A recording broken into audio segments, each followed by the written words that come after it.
It is a movie about a young man trying to get a work visa, and finding a sponsor in a chaotic outcast, played by Tilda, who is obsessed with the legacy of her late husband, a painter played by RZA.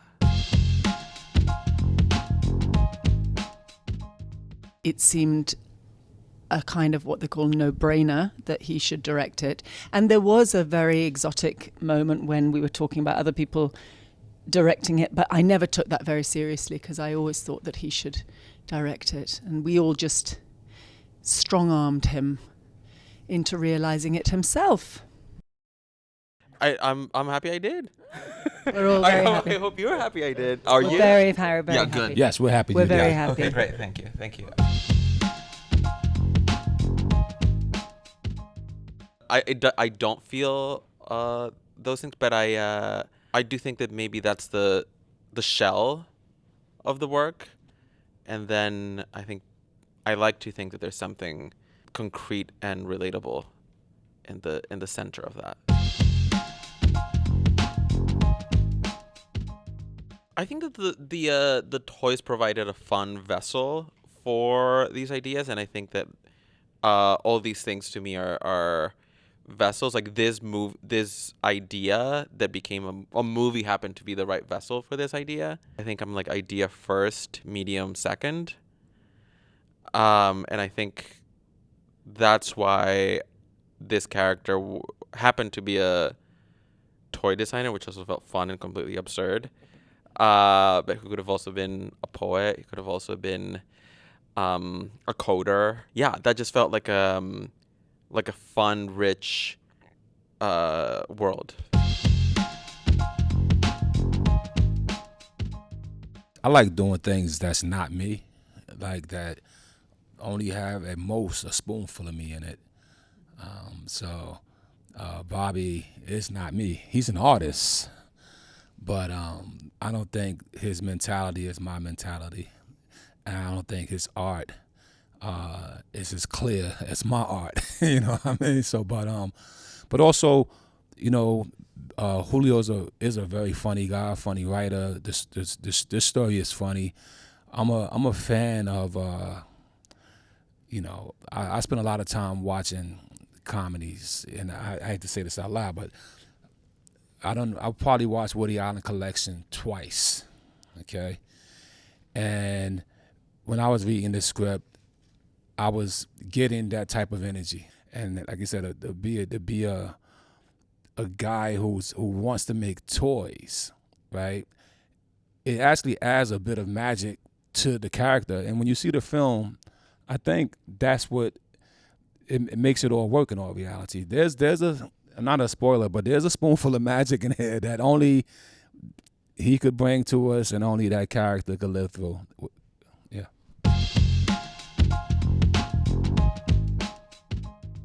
I like perfectly calibrated, but I like chaos more. That's good. Yeah.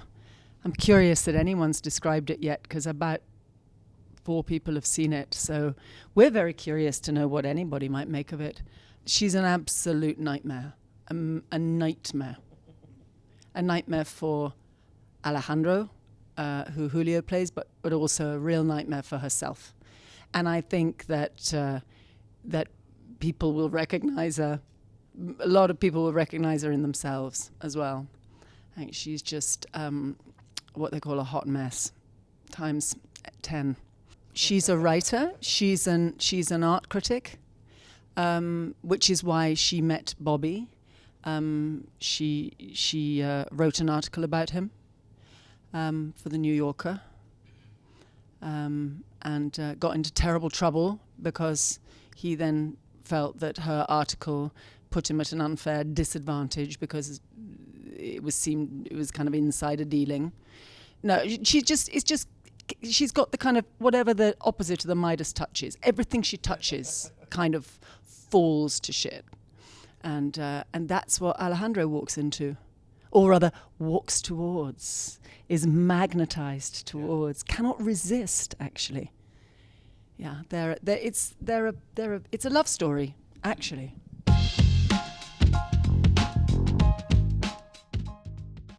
I mean, I guess it's a lot of things, right? It's like can be more than one thing at the same time. It's life is close to the way that I experienced it, which I think will hopefully resonate with people who have felt similar things. I say that I like to portray things as they feel, not necessarily as they are, which is why the movie takes a lot of strange sort of like poetic liberties. And I think that people that have gone through similar things will see like, oh yeah, that is sort of what this moment feels like. I was very interested in portraying like spaces in New York as they are, spaces in New York in ways that we don't see often. I was very, very I love the production designer that we worked with, and Katie Byron, and she did a movie.